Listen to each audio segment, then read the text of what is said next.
ഒരു ലോറി ഡ്രൈവറാണ്. 2ാം ക്ലാസ് വരെ പഠിച്ചിട്ടുള്ളൂ. ലോറി ഡ്രൈവറാണ്. പണ്ട് അദ്ദേഹം മീൻ കച്ചവടം ചെയ്തിരുന്ന ഒരാളാണ്. അപ്പം ഞാൻ അദ്ദേഹത്തെ പരിചയപ്പെട്ട് ഞങ്ങൾ രണ്ടാളും കൂടി ഒരു ദിവസം ഒരു വഴി കൂടെ ഇങ്ങനെ നടന്നു പോവുകയാണ്. നടന്നു പോകുമ്പോൾ ഏതൊരാളുടെ പറമ്പിൽ നിന്ന് ഒരു മാവ് ഇങ്ങനെ പുറത്തേക്ക് ഈ വഴിയിലേക്ക് ഇങ്ങനെ ചാഞ്ഞ് കിടക്കുന്നു. മാങ്ങ ഉണ്ടാവുന്ന കാലമാണ്. അപ്പോൾ ഈ മാവിൻ്റെ കൊമ്പിൻ്റെ മുകളിൽ മാങ്ങ ഉണ്ടായിട്ടുണ്ട്. ഞാൻ അതിനൊരു ചെറിയ മാങ്ങ പൊട്ടിച്ചു. കുറച്ച് നടന്നതിന് ശേഷം മൂപ്പര് എന്നോട് പറഞ്ഞു, അത് വേറൊരാളുടെ പറമ്പിലെ അയാളുടെ അനുവാദം ഇല്ലാതെ അത് പൊട്ടിക്കുന്നതിൽ ഒരു ശരിയില്ലായ്മ ഉണ്ട്. അപ്പം എനിക്ക് ഇദ്ദേഹം അത് പെട്ടെന്ന് പറഞ്ഞപ്പോൾ എനിക്കൊരു പുച്ഛ തോന്നി. ഇയാളിപ്പോൾ ആരുടെ അതൊക്കെ പറയാൻ? അയാൾ ഇതൊന്നും പറയാൻ അർഹനല്ല എന്നൊരു തോന്നൽ എൻ്റെ ഉള്ളിലും. പക്ഷെ ഞാൻ അയാളെ നിരീക്ഷിക്കാൻ തുടങ്ങി. അയാൾ മനുഷ്യരോട് പെരുമാറുന്നതും അയാളുടെ ഇടപാടുകളും അയാളുടെ സൂക്ഷ്മതയൊക്കെ മനസ്സിലാക്കാൻ തുടങ്ങി. അപ്പം നമ്മളൊരാളെ വിലയിരുത്തുമ്പോൾ അയാൾ 2ാം ക്ലാസ് വരെ പഠിച്ച ആളാണ്, മുമ്പ് മീൻ കച്ചവടം ചെയ്തിരുന്ന ആളാണ്, പിന്നെ ലോറിയിലൊക്കെ പോണ ആളാണ്. നമ്മൾ നിസ്സാരമായിട്ടാണ് നമ്മൾ ഇതിനൊക്കെ കാണുക. പക്ഷെ ആ മനുഷ്യൻ പഠിപ്പിച്ചൊരു പാഠമുണ്ട്. ചിലപ്പോൾ നമ്മൾ ഏതെങ്കിലും ഫ്രൂട്ട് സ്റ്റാളിൻ്റെ മുന്നിൽ പോയി നിൽക്കുമ്പോൾ ഒരു മുന്തിരി നമ്മൾ ടേസ്റ്റ് നോക്കാൻ പൊട്ടിക്കുമ്പോൾ ഇയാളുടെ മുഖം ഓർമ്മ വരിക. സമ്പത്ത് കൊണ്ടല്ല അദ്ദേഹം നമുക്ക് മാതൃകയാവുന്നത്. ഒരു സമീപനം കൊണ്ട് നമുക്ക് മാതൃകയാവാൻ പറ്റും. ജീവിതത്തിൽ നമുക്ക് പലപ്പോഴും പല രീതിയിലുള്ള ബുദ്ധിമുട്ടുകൾ നമ്മൾ അനുഭവിക്കേണ്ടി വരും. പക്ഷെ അതൊന്നും ഇതിന് തടസ്സമാവേണ്ടതില്ല. മാഷാഅല്ലാഹ്, നല്ല ഒരു നമ്മളുടെ അനുഭവമായിട്ട് നമുക്ക് ചേർത്ത് വെക്കാൻ പറ്റുന്ന ഒരു ചിന്തയുടെ ഒരു ശകലം കൂടിയാണിത്, അല്ലേ? തീർച്ചയായും. എനിക്ക് തോന്നുന്നു ഹാരിസ് മൗലവിയുടെ സംസാരം മുതൽ ഈ അനർഹമായത്, അവിഹിതമായത്, അത് പാടില്ല എന്നത് തന്നെയാണ്. അതിൽ സലഫി എനിക്ക് ഒരു അനുഭവം പങ്കുവെക്കാനുള്ള, ഇപ്പം ഞങ്ങൾ കോളേജിൽ പഠിക്കുന്ന സമയത്ത് ഈ ഫൈനൽ ഇയറിൻ്റെ ഫെയർവെൽ പാർട്ടി നടക്കുകയാണ്. അപ്പം അന്ന് ഫെയർവെൽ പാർട്ടി എന്നൊക്കെ ഇപ്പോൾ നമ്മൾ പറയിച്ചെങ്കിലും അന്ന് അങ്ങനെയൊന്നുമില്ലല്ലോ. അത് എല്ലാവരും ഇങ്ങനെ ഒരുമിച്ചിരുന്നിട്ട് ജീവിതത്തിൽ മനസ്സിൽ തറച്ച അനുഭവം പറയാൻ വേണ്ടിയിട്ട് ഇപ്പോൾ എല്ലാവരും ഇങ്ങനെ പിരിയാൻ വേണ്ടി നിൽക്കുകയാണ്. അപ്പോൾ അവിടുത്തെ പ്രിൻസിപ്പൽ ഉസ്താദ് എഴുന്നേറ്റ് നിന്നിട്ട് പറഞ്ഞു, നിങ്ങളുടെ മനസ്സിൽ തറച്ചിട്ടുള്ള ഒരു അനുഭവം പങ്കുവെച്ചിട്ട് നിങ്ങൾ ഒരു മറുപടി പ്രസംഗം ഉണ്ടാവുമല്ലോ ഇപ്പോൾ അവരുടെ വകയായിട്ട്. കാരണം ഇത്രയും വർഷം ഇവിടെ പഠിച്ച് തിരിച്ചു പോകുമ്പോൾ ഒരു മറുപടി പ്രസംഗം ഉണ്ടാവും. അപ്പോൾ നിങ്ങളൊരു മനസ്സിൽ തറച്ചൊരു അനുഭവം നിങ്ങൾ ഇവിടെ പങ്കുവെക്കണം എന്ന് പറഞ്ഞപ്പോൾ ഒരു കുട്ടി എഴുന്നേറ്റെന്ന് പറഞ്ഞത് എനിക്കിപ്പോൾ ഒരു ഇത്തരണത്തിൽ ഓർമ്മ വരികയാണ്. അയാളുടെ വീട്ടിൽ ഉമ്മ പറഞ്ഞത്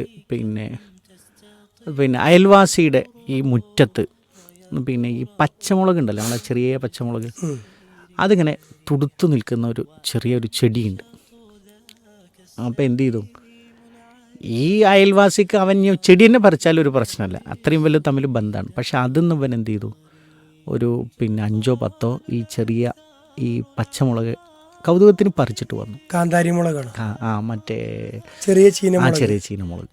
അതെടുത്ത് വീട്ടിലേക്ക് വന്നു. അപ്പോൾ വീട്ടിലേക്ക് വന്നപ്പോൾ ഉപ്പ ഉണ്ട് അവിടെ. ഉപ്പ ചോദിച്ചു, ഇത് എവിടെ നിന്നാണ് ചോദിച്ചു. അപ്പോൾ പറഞ്ഞു, ഞാനിങ്ങനെ അയൽപ്പക്കത്തു നിന്നാണ്. അപ്പോൾ നീ അവരോട് ചോദിച്ചു. ഇല്ല എന്ന് പറഞ്ഞു. അപ്പോൾ അന്ന് ഉപ്പ എന്നെ ദേഷ്യപ്പെട്ട് വടിയെടുത്ത് എന്നെ തച്ചു. അപ്പോൾ തച്ചു എന്ന് പറഞ്ഞാൽ മാത്രമല്ല, ഒരു മാരകമായ അടി എന്നെ അടിച്ചു. അപ്പോൾ അത് എൻ്റെ മനസ്സിൽ എപ്പോഴും അത് തറച്ചു നിൽക്കുന്നതാണ്. എനിക്ക് അന്ന് കിട്ടിയിട്ടുള്ളൊരു പാഠം, ഉപ്പാക്കത് ദേഷ്യം വരാനും അല്ലെങ്കിൽ അങ്ങനത്തെ ഒരു മെൻറ്റാലിറ്റി ഞാൻ കുറേ ആലോചിച്ചു. അതിന് ശേഷം ഞാൻ എൻ്റെ ജീവിതത്തിൽ ഒരു പേന പോലും ഒരാളോട് അയാളുടെ അനുവാദം ഇല്ലാണ്ട് ഞാൻ എന്ത് ചെയ്യാറില്ല, ഞാൻ എടുക്കാറില്ല എന്ന് ആ കുട്ടി പഠനം പൂർത്തിയാക്കിയിട്ട് പുറത്തു പോവാണ്. അപ്പോൾ അത് ഇന്നും എൻ്റെ മനസ്സിൽ ഇപ്പോൾ ഈ ചിന്ത കേട്ടപ്പോൾ ഒന്നും കൂടി അത് മനസ്സിലേക്ക് വന്നു. അപ്പോൾ നമ്മൾ ശ്രോതാക്കളുമായിട്ട് പങ്കുവെക്കുകയാണ്. അപ്പോൾ നമ്മളൊക്കെ ജീവിതത്തിൽ വലിയ വലിയ ആളുകളുണ്ടാവും. അതായത് അയാൾ ഭയങ്കര ദീനീ രംഗത്തൊക്കെ സജീവമാണ്. പക്ഷേ ഇത്തരം കൊച്ചു കാര്യങ്ങൾ അതും മതി. കൊച്ചു കാര്യങ്ങൾ ഇപ്പോൾ ഇതിലിപ്പോൾ നമ്മൾ ചെന്നു, ഇപ്പോൾ ഒരു മുന്തിരി വാങ്ങാൻ വേണ്ടി പോയപ്പോൾ ആരപ്പോൾ ഒരു മുന്തിരി എടുത്ത് രുചിച്ചു നോക്കാത്തത്? കടക്കാരനും പ്രശ്നമല്ല, അയാളുടെ ഒരു കസ്റ്റമർ അത് ചെയ്തു വെച്ചിട്ട് അയാൾ അത്ര ഒരു പ്രശ്നം പറയില്ല. പക്ഷെ ആ രംഗത്ത് നമ്മൾ ഇത് എൻ്റെ വയറ്റിലേക്ക് പോകാൻ പറ്റുമോ? തൂക്കിയതിന് ശേഷമാണെങ്കിലും ഓക്കെ, ഒരു അനുവാദം. അതായത് നമ്മൾക്ക് തൂക്കി വെച്ച 1 കിലോയിൽ നിന്ന് 1 ഇല്ലി എടുത്താൽ ഒരു പ്രശ്നമില്ല, അത് നമ്മൾ പൈസ കൊടുത്ത് നമ്മൾ വാങ്ങിയതാണ്. നേരെ മറിച്ച് അതിന് മുമ്പ് നമ്മൾ ചെയ്യുന്ന ഒരു കാര്യം അത് വളരെ നമ്മളൊക്കെ ശ്രദ്ധിക്കേണ്ടുന്ന ഒരു കാര്യമാണ്.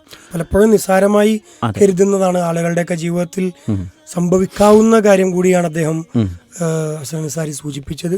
പ്രത്യേകിച്ച് ഈ മുന്തിരിയൊക്കെ ടേസ്റ്റ് ചെയ്യുന്ന വിഷയത്തിൽ ആപ്പിളും ചിലപ്പോൾ എന്തായാലും ടേസ്റ്റ് ചെയ്യാൻ കഴിയില്ല നമുക്ക്. അതെ, പിന്നെ ഒരു ഓറഞ്ചൊക്കെ ആണെങ്കിൽ ചിലപ്പോൾ അവർ തൊലിച്ച് വെച്ചിട്ടുണ്ടാവും. വെച്ചിട്ടുണ്ടാവും. അപ്പോൾ നമുക്കത് അനുവദനീയമാകാം. അതെ, കാരണം അവരത് അർഹതപ്പെടുത്തി തരികയാണ്. അതെ, പക്ഷെ അതല്ലാത്ത നിലക്ക് നമ്മൾ ചോദിക്കാതെ അതെ, അനുവാദമില്ലാതെ അതെ, ഒരാളുടെ ഒരു ചെറിയ ചീനമുളകാണെങ്കിൽ പോലും അത് എടുത്തുകൂടാ എന്നുള്ള ഒരു വലിയ പാഠം നമ്മുടെ മക്കളിലൊക്കെ അത്തരത്തിലുള്ളൊരു പാഠം ഇപ്പം ആ രക്ഷിതാവ്, അതെ, താങ്കളുടെ സുഹൃത്ത് പറഞ്ഞ താങ്കളുടെ സുഹൃത്തിന്റെ ആ രക്ഷിതാവ് നൽകിയ പാഠം ഒരു ചെറിയ കുട്ടിയായിരിക്കുമ്പോൾ നൽകിയതായിരിക്കാം. അതെ, ഈ സ്കൂളുകൾ കാലഘട്ടങ്ങളിൽ, ക്യാമ്പസ് കാലഘട്ടങ്ങളിൽ പലപ്പോഴും കൂട്ടുകാരൻ്റെ നല്ല അടിപൊളി ബോക്സ് കാണുമ്പോൾ, ആ ബോക്സിനുള്ളിലെ കളർ പെൻസിലുകൾ കാണുമ്പോൾ, നല്ല കാറിന്റെ രൂപത്തിലുള്ള ഒരു കട്ടർ അല്ലെങ്കിൽ ഇറേസർ, ഇതൊക്കെ കാണുമ്പോൾ എടുക്കാൻ തോന്നും സ്വാഭാവികം. അതിന് സെൽവി എനിക്കിപ്പോൾ ഒരു രസകരമായൊരു ഓർമ്മ വരികയാണ്. ഇത് ഒരു അധ്യാപകൻ തൻ്റെ കുട്ടിയെക്കുറിച്ചൊരു ഷെയർ ചെയ്തൊരിത്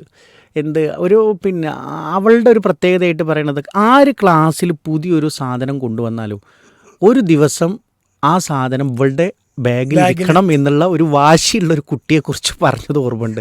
അതായത് ആര് നല്ലൊരു പിന്നെ കട്ടർ കൊടുന്നാലും പെൻസിൽ കൊടുന്നാലും അതെന്ത് ചെയ്യും, ഇവള് ഇനി തന്നിട്ടില്ലെങ്കിൽ ബലപൂർവ്വം വാങ്ങും, അല്ലെങ്കിൽ കാണാതെ എടുത്തിട്ട് ഇവളെ ബാഗിൽ വെക്കും. അത് ഒരു ദിവസം എൻ്റെ ബാഗിൽ ഇരിക്കണം എന്നുള്ളതാണ്. ഒരു ദിവസമുള്ളൂ. അതെ, ഈ പിന്നെ തിരിച്ചു കൊടുക്കും. അതായത് പുതിയ എന്ത് സാധനം കൊടുത്താലും, ഇനി വാട്ടർ ബോട്ടിലാകട്ടെ, പിന്നെ ബോക്സ് ആവട്ടെ, എന്ത് സാധനം ഇപ്പോൾ ഗൾഫിൽ നിന്നൊക്കെ പിന്നെ രക്ഷിതാക്കൾ വന്ന മക്കളുണ്ടാവുമല്ലോ, അപ്പോൾ ഇവളത് പിന്നെ നോട്ട് ചെയ്യും. എന്നിട്ട് എന്ത് ചെയ്യും, അത് സ്വന്തം ബാഗിൽ അത് ഒരു ദിവസം പിന്നെ തിരിച്ചു പോകുമ്പോൾ എന്ത് ചെയ്യും, വൈകുന്നേരം പോകുമ്പോൾ തിരിച്ചു കൊടുക്കുകയും ചെയ്യും. പക്ഷെ ആരെന്ത് പുതിയത് കൊടുന്നാലും അത് എൻ്റെ ബാഗിൽ ഒരു ദിവസം ഇരിക്കണം എന്ന്, വിശ്രമിക്കണം എന്ന് വിചാരിക്കുന്ന ഒരു കുട്ടിയെക്കുറിച്ച് ഒരു അധ്യാപകൻ ഒരു വലിയ പാഠമാണ്. ഇപ്പോൾ ലുഖ്മാൻ അലൈഹി ഇസ്ലാം തന്റെ മകനെയും ഈ വിഷയവുമായി ഓർമ്മപ്പെടുത്തിയ ബുനയ്യ ഇന്നഹാ ഇൻ തകു മിസ്ഖാല ഹബ്ബത്തിൻ മിൻ ഖർദലിൻ ഫതകുൻ ഫീ സഖറത്തിൻ ഔ ഫീ സമാവാതി ഔ ഫിൽ അർളി യഗ്തി ബിഹാ അല്ലാഹ് അത് കൊണ്ടുവരും. നമ്മളെവിടെയൊക്കെ രഹസ്യമാക്കി എന്തൊക്കെ കൊണ്ടുപോയി വെച്ചാലും അപ്പൊ ആ ഒരു ചിന്ത ആര് അറിഞ്ഞിട്ടില്ലെങ്കിലും, ആര് കണ്ടിട്ടില്ലെങ്കിലും, ആര് കേട്ടിട്ടില്ലെങ്കിലും റബ്ബ് അറിയുന്നുണ്ട്, റബ്ബ് കാണുന്നുണ്ട്, റബ്ബ് കേൾക്കുന്നുണ്ട് എന്ന ചിന്ത മക്കളുടെ ദിശാബോധമായി നൽകാൻ കഴിഞ്ഞാൽ ആ രക്ഷിതാക്കൾക്ക് ഇൻഷാ അല്ലാഹ് സമാധാനിക്കാം എന്ന് തന്നെയാണ് ഈ അനുഭവത്തിലും ചിന്തയിലൂടെയുമൊക്കെ നമുക്ക് മനസ്സിലാക്കാൻ കഴിയും.